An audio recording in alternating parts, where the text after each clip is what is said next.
Səyyarə Bədəlova, səni bizə Allah göndərib, biz düz yola yönələk. Yox, düz yola özü yönəldəcək sənin qəlbindədir, hər kəsin qəlbindədir Allah.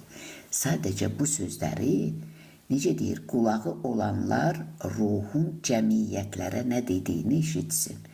Mən sadəcə eşitdirə bilirəm. Düz yola yönəltməsi, bu sözlər sənin qəlbinə düşdükcə orada cücərir, Allah Teala cücərdir və səni özü, ruhun səni düz yola yönəldir. Mən eşitdirirəm. Vəssalam. Çünki nurda səs yoxdur. O, necə deyir, belə nəqş eləmiş bu rəsmi qələm fələkdən yüksəkdir, kəlam əzəldən. Yəni, Allah kəlam vasitəsilə özünü tanıdır. Kəlamla Allah adı nitqə alınıb. Başa düşdünmü? Hər şey onun lütfüne bağlıdır. Kəlamla da, bax bu süfrədə görürsən, eşitdirir.